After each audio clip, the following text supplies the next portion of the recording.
It's time for the North Idaho Prepcast on IdahoSports.com. That's right. Welcome in. Another edition of the North Idaho Prepcast on IdahoSports.com, your weekly breakdown of Districts 1 and 2 in the state of Idaho. Brandon Baney joined as always by Ryan Scaggs. What's up, Scaggs? How you doing? Just getting after the snow, man.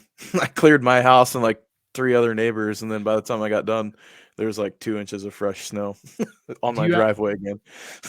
Do you have a snow blower, Ryan? Oh, I do. Absolutely. Work smarter, not harder. Yeah, that is my forte.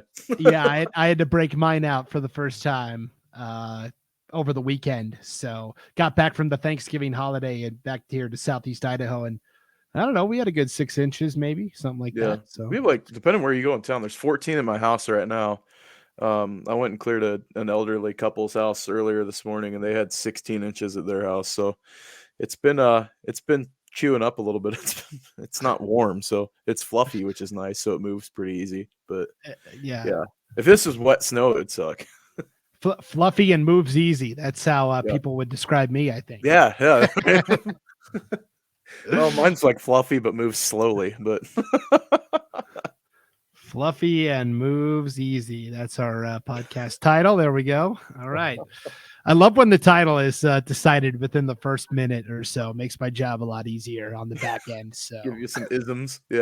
Yeah, for sure. Well, since it is snowing, and rule number 1 in podcasting is never talk about the weather, and yet it's what I go to almost immediately every single time. But it could have an effect this week if because we don't have school in Coeur d'Alene and Post Falls and Rathdrum, and so Lakeland's out, Sandpoint's out too. So it could cause some issues with games this week. We'll see if it continues. Like they say, we're supposed to have snow for like the next 6 days, so it could be making some problems. Yes, and that's a good way to tie it in, because there was already a game, and I'm trying to remember off the top of my head. It was a 1A varsity school, and they were going to play the St. Mary's JV, and the game got canceled. Because it's been gnarly. So it is that time of year, not just for games being moved around because of snow, but also because, hey, it's winter sports season. So here we go. Today on the North Idaho Prepcast, we are going to do our girls basketball preview extravaganza. Are you ready for this, Ryan? I'm ready for it. It's a preview, even though we're already 5 games into the season for most teams. We'll have to be going out on a limb on a few of them. And I say that jokingly because there's some locks, in my opinion, I think, at some of these classifications on who's going to be, top bill for this season. But yeah. Yeah, for sure. So, I feel like we have to start at the top with the 5A Inland Empire League. Last year, Lake City, Coeur d'Alene, Post Falls, just all 3, all worthy of being state tournament teams. Coeur d'Alene with 2 losses on the year, and they don't get to go to state. I mean, come on. And yet we're headed right down that same track again this year, because absolutely. Yeah. Somebody's going to get left out on the back end, and it's going to be just a heartbreaker. Like, that's just rough, man. It's brutal with not having any at-larges. It's so tough. Yeah, it is really brutal.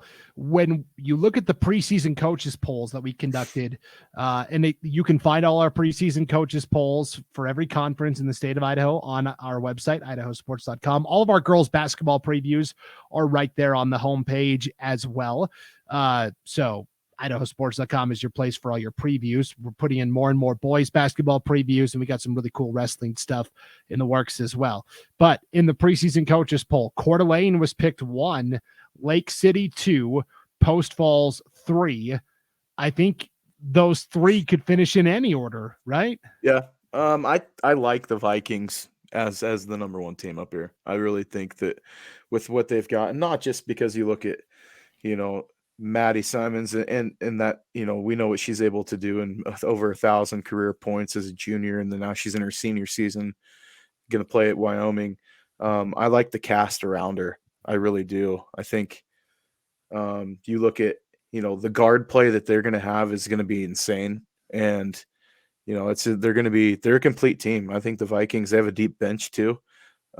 If they weather the storm in the districts again and don't have the situation that happened last year, I mean, they're going to contend for state championship. I really look at that team as having all the right pieces to make a deep run. Yeah, of course, Coeur d'Alene did lose Skylar Burke to graduation. She's now playing for the Gauchos of UC Santa Barbara, Division I program. But they return almost everybody else, including Maddie Simmons, like you said, a point forward. She can play every position 1 through 5. And sometimes I think Madison Mitchell's going to be the one. She's going to be an all-state guard. I really do. She's so dynamic, especially on the defensive end of the floor too. But she runs the point so dang well. And can distribute. I think Madison Mitchell's going to be, player to watch on that team, not just Maddie Simons. Yeah, I know Maddie Mitchell was a personal favorite of yours last year. Yeah. You were really impressed with her. I remember it. So yeah, we had Maddie and her mom, Coeur d'Alene head coach Nicole Simmons, on during the off season. And they were talking about, we're pretty excited about this team we're putting together. Yeah. And then, they got a very, very slick transfer from Liberty High in Washington as well. Tegan Colvin. Yep. She's a slick ball handler. She's going to be a good facilitator of this Coeur d'Alene offense as well. Yeah. And I mean, we're talking about the Vikings, and I think the number 2 team is going to be Lake City. And that's no slight to Post Falls. I mean, Capri Sims is great too. And I mean, they're going to be super competitive as well, that Trojan team. But you look at the pieces that came back on what was a really, really young Timberwolf team last year, and coming back, and they returned pretty much everybody. I mean, you look at, Avery Waddington and Sophia Zufelt, and the cast around that team is just insane. Yeah, Lake City off to a 4-0 start this year. They've already looked really impressive. They've got a great coach in Coach Anderson. To me, I think Lake City, as the defending champs, have earned the right to still be number 1 in my mind. And until somebody knocks them from that perch, now Coeur d'Alene is certainly capable of that, as is Post Falls. But to me, Lake City still is number 1 in my mind until somebody can actually knock them off. They lost the older Pickford, but they do bring back Cameron Pickford. So, Lake City's got just as many athletes as Coeur d'Alene does. And then you've got Post Falls, which has, I think we would agree, the best post player in the conference in Capri Sims. The question is the players I around would say Avery Waddington's right there too. So, but she's more of a wing too, but I mean, because she can shoot it from the outside also. But right. In terms of matchups, I don't know that many can match up with Capri Sims. Sure. Night in, night out. But what's the cast around her look like? It's somewhat of a new cast, and it's a new coach as well. Our colleague from IdahoSports.com. He's a broadcaster for us on the side. Brian Hall is the head coach at Post Falls. Yeah, Coach Hall. And I mean, Coach Hall inherits a good lineup. And the thing about Post Falls too is that we talked about it. I mean, with whether it was volleyball or basketball, it's like they reload, man. And it's, they just have this like constant cast of players that come through, and it seems like they're like a cold. You just can't get rid of them. And as much as you want them to go away, if you're the other teams like Coeur d'Alene or Lake City or Lewiston, they're just not going anywhere. And so that 1, 2, 3 lineup I look at in the IEL at 5A is pretty dynamic. And you look as far as statewide, I mean, if they're going to be in the top 5, probably pretty much all year, in my opinion, I think, until they knock each other out. But it's Lewiston's got an uphill road. I mean, they've got some players, but obviously losing, one of their best players, not turning out because she got a volleyball scholarship to University of Washington, I think, makes a bit of a difference for the Bengals. But, I think that they're going to be competitive at times, but it's kind of that top 3 definitely distancing themselves. Yeah, and you can tell all 3 are gearing up for postseason runs because look at some of the tournaments they're going to.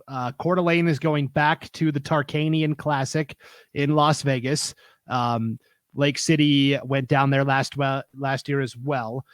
Lake City is going to Phoenix, Arizona this year for the Nike Tournament of Champions. Not just the Tarkanian now. They're like,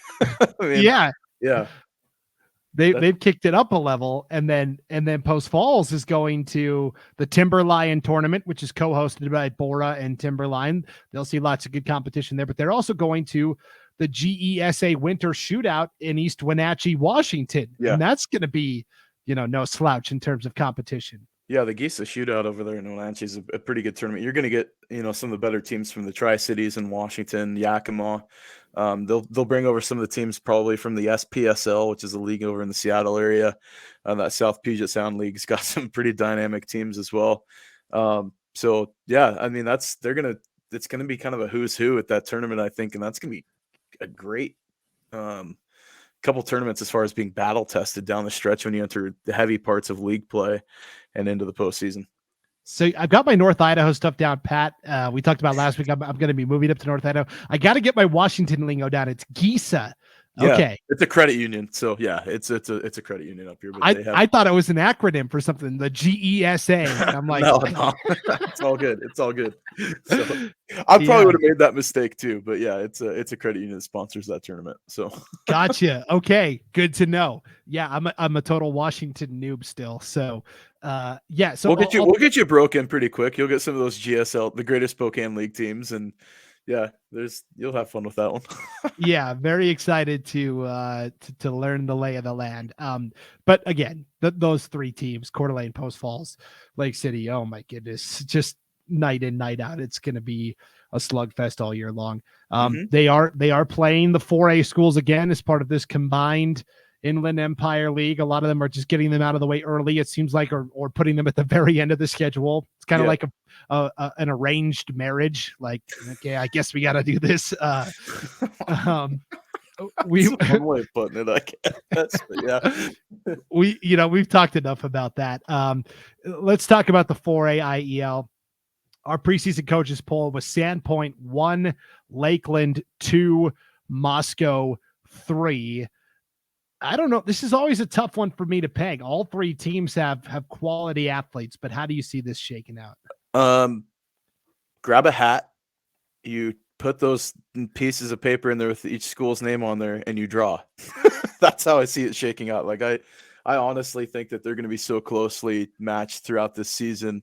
I never count out the Bears just because I know that team can do, and they always weirdly make a run late in the year. And find their way pretty close to finding the postseason. If not making it, Sandpoint's been, kind of running the show a little bit lately. I mean, they've got a pretty good lineup this year. I know they were really high on what they had last year, but they were young, still making it to the postseason. So I know that they've got some girls that they're really high on too. So I would give the edge to Sandpoint probably, but it wouldn't surprise me if Lakeland or Moscow. I mean, they both have athletes too that can compete. Make a run at that title, but it's only going to be obviously a one bid conference going to the state tournament. So we'll see what shakes out. Yeah, Will Love, great coach at Sandpoint, and has several talented athletes. Daly Driggs, Kelsey Cessna, Elise, Strock is back as well for Sandpoint. They're kind of the favorites, I think. Moscow, you talked about, I think has a really good head coach in Alexa Hardick. Numbers are a little down across the board, I think, at Moscow right now, just in terms of athletes in general. And not only now is she the girls basketball coach, but she had been basically an admin assistant in the athletic director's office, but with the unfortunate passing of Lance Abendroth, Moscow's AD, earlier this year, she has now taken on those AD responsibilities as well. She's like the interim AD from Moscow, so she's got a lot on her plate right now. I really feel for her. But again, I'm so impressed with her. She's a good young coach, and I hope she sticks around for a long time in Idaho because, she's played college basketball and played basketball all over. But I really do think she's a great coach for our state. Yeah. And I mean, and you look at, like, we kind of slided Lakeland there and just kind of skipped over them. And I think that Hawk team is pretty solid too, and what they bring back. And yeah, I mean, it's going to be a competitive, 4A slate. Yeah, I wasn't trying to skip over anybody. I was giving each team their own little lane to operate in. I get you. Yeah. With Lakeland, the big story is Tyrell Derrick is the new girls basketball coach, took over for longtime coach Steve Seymour, who retired in the offseason. And obviously Tyrell's no stranger to Lakeland Hawk athletics and excellence. That'll be a good fit, I think. Yeah, I think Ty's going to do a great job. And the one thing is that he's a Hawk. I mean, he's a Lakeland guy. younger, brings a lot of energy to the program. I think the girls have responded pretty well to him, and obviously he's not, I don't want to say terribly experienced, but I think he just brings a different perspective, and I think he's going to relate to the players a lot better. And that's no slight to Coach Seymour. Coach Seymour did a great job with that team too. But I think that it's going to be a good transition. And I look at what Lakeland's done with their coaching hires, with football and some of the other sports. It's been, you've seen every time they hire somebody in the last few years, you've seen a lift in the program. And so, we saw it with volleyball, we saw it with football. And now I expect that we'll probably see it with girls basketball too. I think Ty's going to do a great job. Yeah, and Lakeland already has a win over Lewiston this year, a 5A opponent. So yep. We'll keep an eye on that for sure. Let's go to the Intermountain League 3A. Hey, it's a 2-team affair. It's Bonners Ferry, it's Timberlake. Both teams are going to be really good. I feel like obviously Timberlake is kind of the gold standard with all the success that they've had over the years, but don't sleep on the Badgers either. I think the Badgers, in my mind, I'm going to give them the slight edge. I really like that lineup that they've got. And Aisha Ubikabari, she can pour it in every night. She plays really well. She can play in the post. She can play out on the wing. So they've got some players for the Badgers. And granted, we've seen them kind of play a little bit of a preseason slate, playing like, Clark Fork, which is a 1A D2 school, but a decent program in Clark Fork. They got a decent team there, and being able to handle things. I think Bonners Ferry is going to have a pretty successful run. It's going to be a slugfest between the two. You got to have to probably I think they're going to go into districts with probably a pretty close record. I think it's going to be pretty even. Sorry, I dropped my pen. But yeah, between the two, I think it's going to be a good matchup. And you look at Timberlake, obviously, that it's like a well-oiled machine. They just kind of churn out state tournament runs. And the Tigers, I think, they're going to be in the mix again. But I really like what Bonners Ferry brings to the table this year. I like their balance. Yeah, key players to watch for Timberlake: Sierra Sumis, Marissa Needs. Saw a lot of time last year as a freshman. She's just a sophomore. Jenna Ladke Chase is going to be a great player. For Bonners Ferry, it's all these girls that also golf in the spring, and they're like always so good. You've got the Bayers in Avery and Braylon, and then Aisha Abubakari, like you alluded to. Markin Pluid is a sneaky good post player for Bonners Ferry as well. And just talking about girls basketball in general, Ryan, I went back and counted yesterday. There are 50 new head coaches this year across the state in girls basketball. That's 50. insane. That's insane. Yeah, that's crazy. I bring that up because we've already talked about a couple of them: Tyrell Derrick at Lakeland, Brian Hall at Post Falls. But here in this Intermountain League, I find it very comforting that it's the exact opposite with these two head coaches. Matt Miller in his 18th season at Timberlake, Travis Hinthorn in his 16th season at Bonners.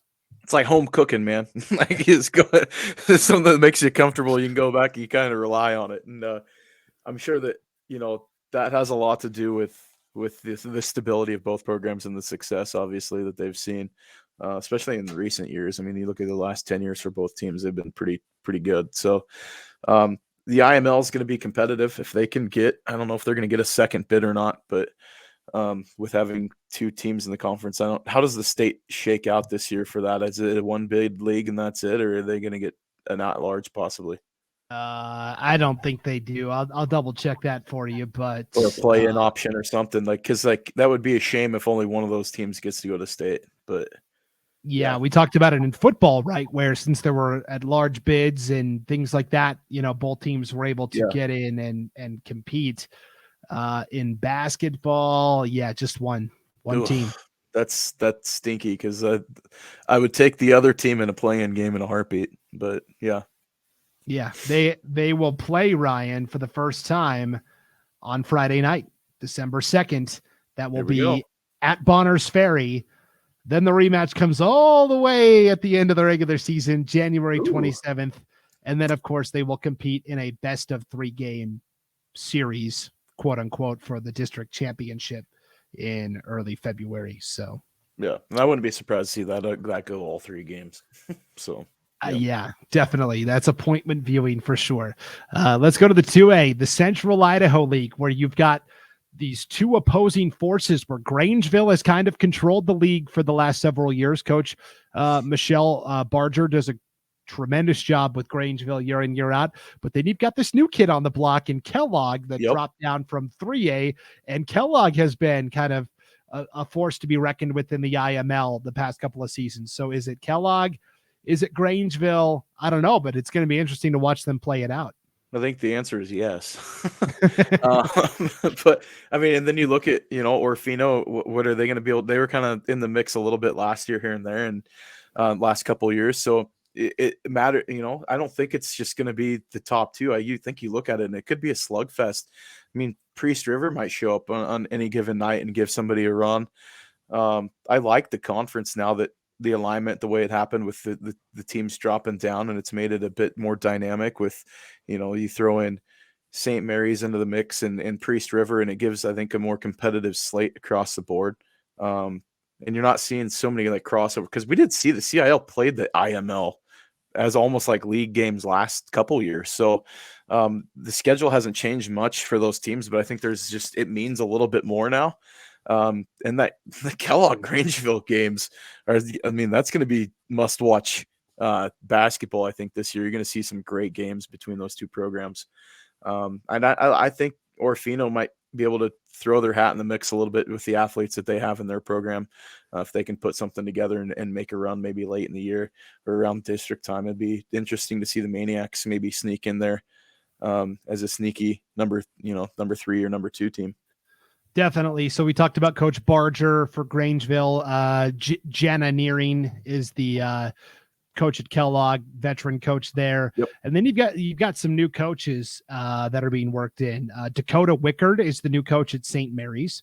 Yep. Orofino has a new head coach in Allison Brandt Chatfield. And at Priest River, you've got a new head coach as well in Tyler Douglas. So 3 new head coaches in that league. Grangeville, how about this? Keller Sherman wrote a great conference preview for the 2A CIL. You can find it on our website, IdahoSports.com, along with all of our other girls basketball previews. That's the Dakota Wickard, right? So remember, I have time coaching at Pullman High School, correct? Mm-hmm. So this makes me feel old. She was a student at Pullman High School. I believe, if it's the same one I'm thinking of. She was a Pullman High School student, a great athlete as a Greyhound, taking over that St. Mary's program. So that's really cool to see.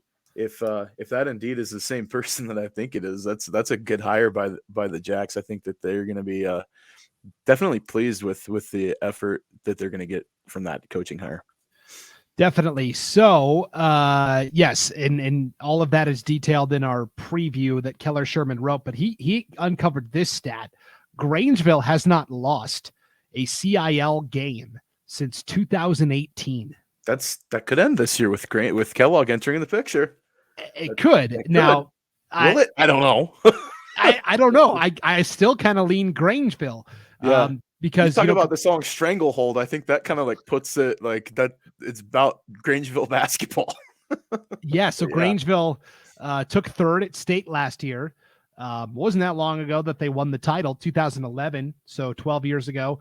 And I just think, they're young, but guess what? So's everybody else. This is a young league this year too. So yeah. I don't know. We could see. That's what I'm saying. Whoever ends up having like the leadership and the upperclassmen could make a run. I really look at that as the seasoned vets could, but also, scrappy youth. There's some players out there, especially in the 2A ranks, that can show up night in and night out. So it'll be a fun, competitive conference. Yeah, and I will tell you that Kellogg and Grangeville are both gearing up for a postseason run. In 2A basketball this year, the CIL gets 1.5 bids. So somebody will have a chance to earn their way in via a play-in game. They would have to play the 3rd place team from District 3 is how that would work. Now, I'm doing the math in my head, so I'm like, could bode well for the North. Yeah, that's more likely going to be like Ambrose, New Plymouth, somebody like that. I would favor the team from the North. Yep. There. Look at who these teams have already played. Kellogg is 1-3, with losses to 4A Sandpoint, 4A Lakeland, and 3A Bonners Ferry. And we just talked about how good all three of those teams are. Yeah. They play Moscow on Friday night, and then they play Bonners Ferry again. That is a tough stretch of games. That's a murderer's row for an opening slate. I mean, usually in the beginning part of the year, you see teams scheduled down, and they scheduled way up. So, if you're going to go in battle tested through your league slate, that definitely is going to help. But yeah, doesn't help your record much.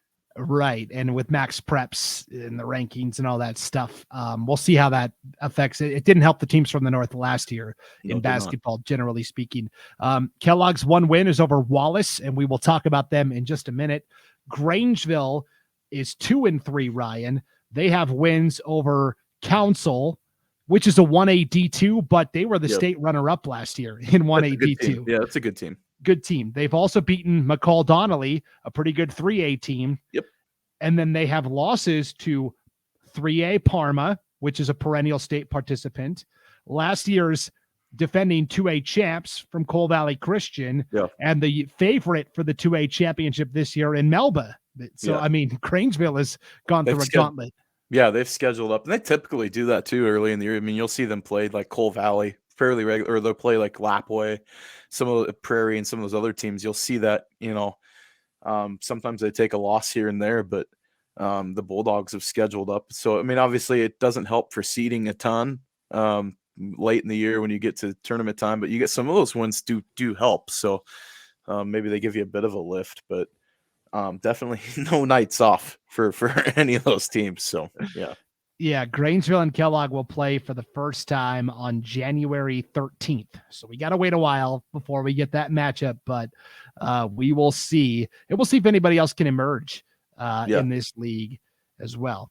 Let's go to the 1A D1 ranks. Let's talk about Wallace first. Let's talk about that scenic Idaho conference where Wallace was the team that got to state last year. I got to cover them at state.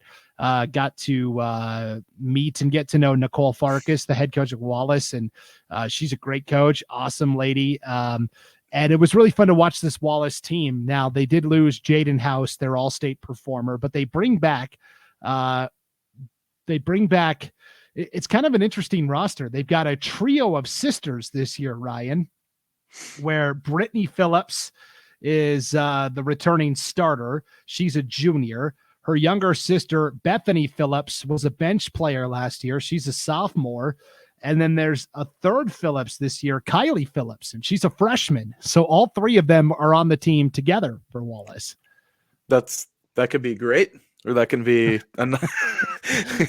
depending on what happened before practice or before the game that day at home. So what kind of who's mad at who? But I think that could definitely help as far as building, kind of the kinship. And you'll see that obviously in the smaller schools. You'll see that a ton with family, making it kind of be a family affair, which can help your team kind of be close knit.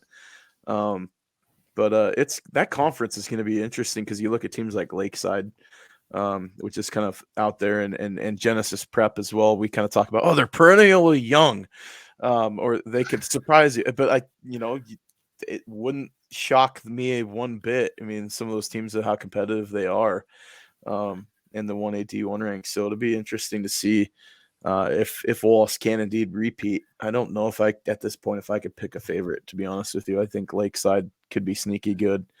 They've got girls that can play and flat shoot. So it'll be interesting to see what happens there. Yeah, I think Lakeside's got the best overall player in Ariana Javier Gore. But Wallace might have better depth. Coach Farkas for Wallace, talking about those three Phillips sisters, said, "It will be fun to see this trio of sisters on the court together. Not if you're broadcasting their game. That could be problematic if there's three Phillipses on the floor all at one time. Phillips, back to Phillips. Yeah. I mean, at that point, you're just like, come up with nicknames or use first names at that point. But yeah, for sure. So yes, I'm with you. I kind of lean maybe Lakeside. They are off to a 2-1 start this year, the Knights, with wins over St. Mary's and Clark Fork, but also a loss to North Idaho Christian. Yeah. Wallace is 1-3, but they just competed at the Silver Valley tournament that they co-host with Kellogg every year, where they had to play Bonners Ferry and Kellogg. So that's two pretty tough teams for Wallace out of the gates. And just comparing scores, Lakeland defeated St. Mary's. Wallace just lost to St. Mary's 52-46. So maybe that's a data point that we can use somewhere along the way as well. But anyways, and then Genesis Prep has a new head coach this year in Jessica Whaley. We will see how she does there.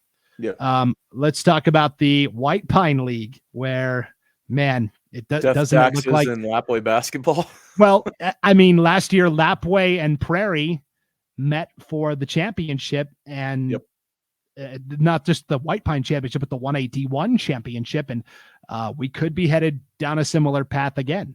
And you throw in teams that are out there too, like Troy. They bring back a cast of players, and Genesee brings back a tougher lineup, and Clearwater Valley, they're always kind of like in the mix too, and Camiai's got some play. I mean, that whole league is kind of psychotic in my opinion, when you look at the toughness top to bottom. But I mean, it's no reason that you see Lapwai and Prairie in the state championship game. Like, that just makes sense, because night in and night out, you're playing a state tournament game, in my opinion. And those games mean so much, because, you can't have, a couple slip ups in a row. And then you get to Lewiston for the district championship tournament. That tournament with Potlatch, and I mean, you can't really skip over a team every night, because Logos is in the mix sometimes, and they show up with a good roster. And it's obviously I look at Lapwai and what they lose and what they gain. I mean, good grief, that lineup is crazy deep. I think Prairie is going to be right back in the mix again with who they brought back from last year's championship lineup, from the state championship game, I should say. On a runner-up team, Prairie is going to be right in the thick of it too. Troy's going to be competitive. I think the Trojans could be pretty darn good this year, and sneak up on a few teams. I think Potlatch is going to be competitive too. But yeah, that conference is brutal. That's an absolute meat grinder. If you look at it, it's like Big Ten basketball, in my opinion. Yeah, I kind of look at it in a tiers approach, and this is where I'll use the preseason coaches poll a little bit here. I think the top tier is Lapwai and Prairie. They were picked 1 and 2. They just are not only White Pine contenders, but state title contenders. Yeah, absolutely. Right. Lapwai brings back Jordan McCormick Marks, great point guard. She's a junior. Her sister. As long as they get seated on opposite sides of the bracket, that could be very realistic. Seeing that as a state championship game again. For sure. Jalen McCormick Marks is Jordan's younger sister. She's a freshman. Lauren Gold is back as a returning starter. Prairie brings back the White Pine Player of the Year, Kristen Wemhoff, great point guard for Prairie. And then Tara Schlater was a double-double machine last year for the Pirates. She routinely got 10 points, 12 rebounds, stat lines that. So I believe both those players were on that All North Idaho team that I had last year. So Prairie's, they're deep. I mean, Lapwai is going to be deep too. I mean, what they gained in that freshman McCormick Marks is so stinking good. She could have a pretty insane career, but by the time things are done out there in Lapwai. But it's that conference is just, you look at tiers in that conference, like you said, it's going to be Lapwai 1, Prairie 2, in my opinion, and then a dogfight for third place. Yeah, and then so look at Lapwai, who they've played so far. They beat Coal Valley Christian, a 2A school. They're the reigning 2A champs in their season opener, and not just beat them, but they beat them, smoked them. They did them dirty, 62-35. Then they play Melba, the overwhelming 2A favorite this year, and only lost by 8, 52-44. And then their first 2 White Pine games, Ryan, a 98-22 win over Troy, and a 53-28 win against Camiai. Cool. I mean, look out. Yeah, not only do they score, but they play defense, and that's if they're complete, they play on both ends of the floor so well. And we've talked about it like with the boys team too, but like the girls team they should get every bit of accolades that the boys team does, just with how they play. So that they're going to have some big wins down the stretch too. If they're playing, I think they're playing in the Avista tournament again, if I'm not mistaken. Yes, they are. Yeah, so they're going to pick up probably a couple 5A games in that tournament too. or playing a 2A or 3A team from Washington in that one. So, they're going to get a couple big wins under their belt too. Definitely. So if Lapwai and Prairie is tier 1, then in tier 2, I've got the next 4 teams, and this is how the coaches picked it. They picked Genesee to finish 3rd, Clearwater Valley 4th, and then Kamei and Troy to finish in a tie for 5th. And each of these teams have athletes that can go get you 15, 20 points a night. Cadence Schilling from Clearwater Valley, Derica Morgan from Troy. Genesee's got Isabel Monk and Shelby Hansen. And then Kamei's got Lainey Landmark, who is very underrated, I feel like. Yeah. No, you look at that's a fun district tournament because I think in some years that's more competitive than the first 2 rounds of the state tournament. As far as what happens in that conference, I've called some games down there when they play in Lewiston in the past, and there's been some instant classics that come down to buzzer beaters, and overtime games seem to happen every year in that conference, and especially in the district tournament time. But it's a competitive league, and I'd look at, is it a 3-bid league this year, or did they only get the 2 bids with the 2.5? They get 2. 2. Okay, so I don't pass. They've had to play like one of the North teams, but I think North finally got their bid solidified. So yes. So District 1 gets 1, District 2 gets 2, the garbage District 3 gets 2.5. That is such a trash league. It's just tell us how you really feel. That's harsh. You know what? That's harsh. I will say that the 3rd best team from the White Pine could that conference. Probably go win that conference. I'll say that. Absolutely. I'd say that. Absolutely. I'd put money on that. Just in case there's any Boise fans listening, I don't want to. That was a little strong, but this podcast ain't for you. Yeah, that's right. And then just to finish up the White Pine, Potlatch was picked 7th, Logos 8th. Logos working in a new head coach this year in Gabe Wrench. We will see how that goes for them. 1A D2. Let's just continue in the White Pine League in District 2. Deary was picked as the preseason favorite. Kendrick and Nez both tied for 2nd. St. John Bosco 4, Highland 5. I still like Kendrick, man. They were my pick. They got to the state championship 2 years ago with a very young team and lost. I was beating the drum for Kendrick all year long. Last year, they got back to state, but didn't get as far as they wanted to. They lose Aaron Morgan, but they still bring back so many talented players. I don't know. I still just kind of lean Kendrick. Man. So does Deary. I think they brought back their entire lineup. So if they've got Kennedy Kirk down low, I'm picking the Mustang still. I like that she's so hard to guard. It's just but that's a competitive league. That really is, because you look at Highland. I mean, Highland's out there that they can play night in and night out too. Play good physical brand of basketball as well. So that conference is tough. And I look at Deary Kendrick once again going to state from that league. You could coin flip who gets 1, 2, but I think the edge goes to the Mustangs, getting the 1 seed out of that conference this year. And I'm going to upset some Kendrick fans that I built good relationships with over the football season. But I'll give you some the locker room fodder. To maybe I'll give you a little bit of ammunition to get some motivation. You can put it in my face, but yeah, definitely. Deary's got Araya Wood coming back as well. Mm-hmm. She's a phenomenal athlete. Kendrick's going to lean on, Rose Stewart, who's been a multi-year starter, Haley Taylor, Harley Heimgartner. Nez was picked to finish tied for 2nd with Kendrick. I think Nez can be sneaky good too. Yeah, I do too. Coach Callie Zenner's got a pretty good team there, led by Erica Zenner and also Catherine Duck. I think Nez is very, very sneaky, as is St. John Bosco. They're younger. They're going to lean on a pair of sophomores to lead the way, Julia Wasmuth and Sarah Waters, but Alyssa Fry in her 2nd year of having a girls varsity program at St. John Bosco, I think also could be pretty sneaky. Comes down to it is going to be depth. We know that they can play, they're starting 5, but what do they have on the bench? And if they have to lean on that bench and it's pretty sparse, that's going to be a question mark, I think, for St. John Bosco, because we know their starting 5 can play, but if they get in foul trouble, it gets pretty shallow pretty quick. I think that's what they've kind of ran into last year, especially later in the year. So it'll be I mean, Nez Perce is going to be super sneaky. I think they're going to be pretty competitive, but I still like Deary and I still like Kendrick. I think, but you know, if Nez Perce gets that 2 seed, I mean, it wouldn't surprise me if, you know, we see an upset there this year. Yeah. And then Highland is working in a new head coach, Matthew Thomason.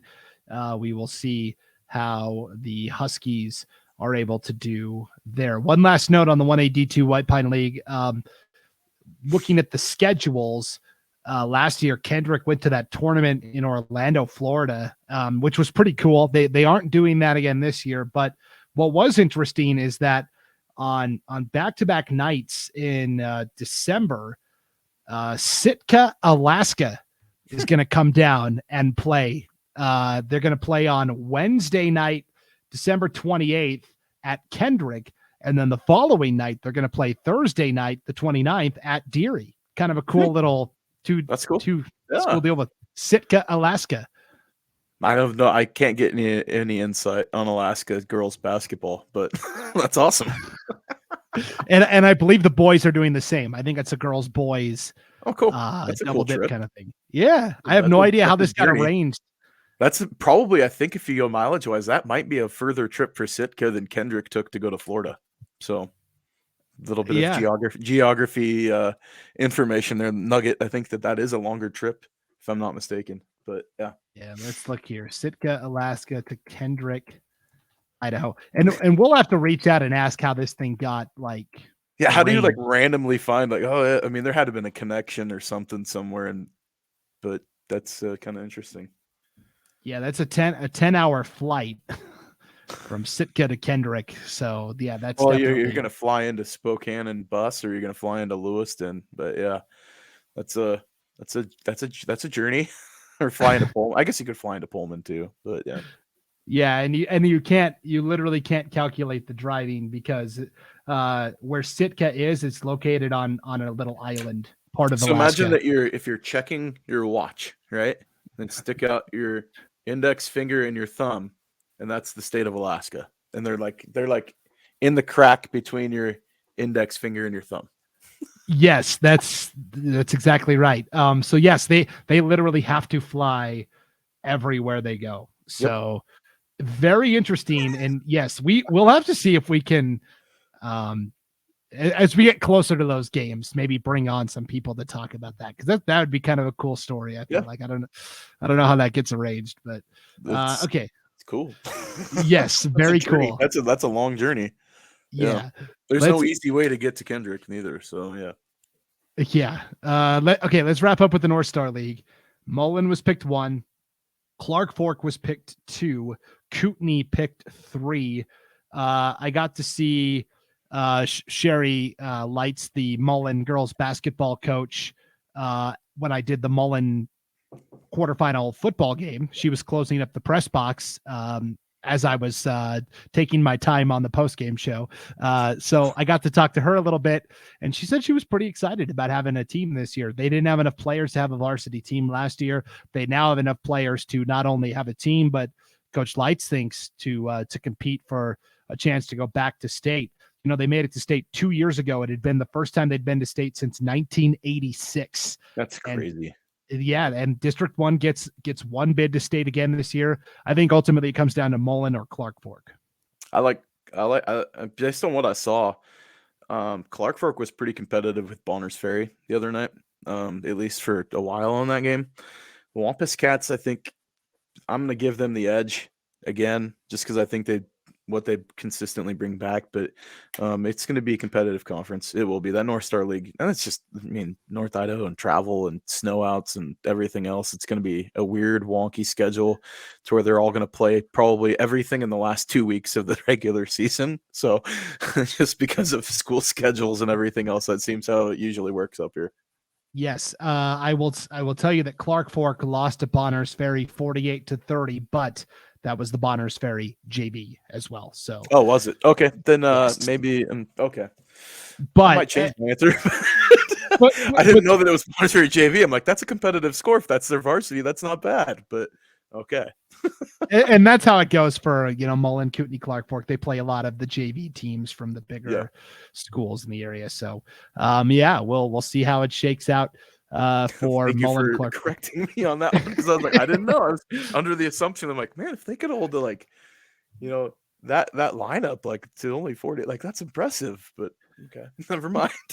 Yes, and like for example, Wallace, their girls basketball team, they beat the Post Falls JV in their season openers, which was pretty impressive. So That's a good lineup. So that Post Falls program's pretty deep. So definitely.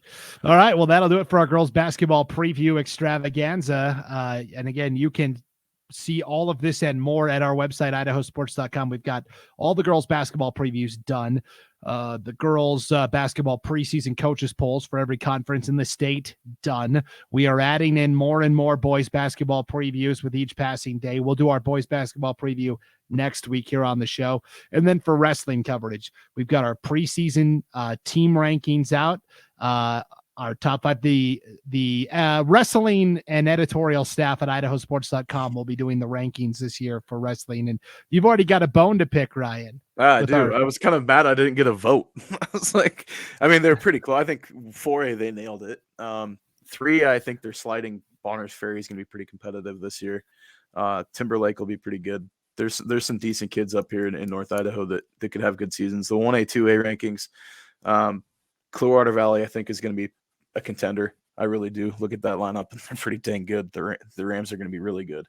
So it'll be interesting to see. I think Coeur d'Alene got slided a little bit in that wrestling ranking, but I can go off on Twitter about that if I have to. But I don't think the Vikings got enough respect, but I think that they got a lot of time to prove, and there's some big tournaments coming up in the next couple weeks. You've got Tri-State coming up here in Coeur d'Alene, so there'll be some time to shine for the North Idaho kids in that tournament, because that thing is an absolute meat grinder of a tournament. So I'll hopefully have some updates from that when that tournament hits, but I'll be there for that one for sure.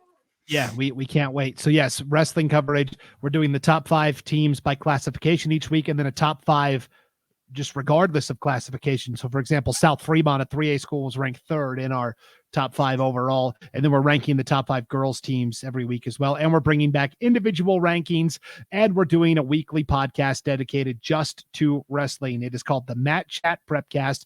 The first episode will be Tuesday night live at 8 p.m. Mountain Time, 7 p.m. Pacific Time. And that'll be every Tuesday at 7 p.m. Pacific Time. You can tune in live or catch it later on as well. It's the Mat Chat. You'll have a lot of Post Falls fans joining that one because of the season that they could have this year.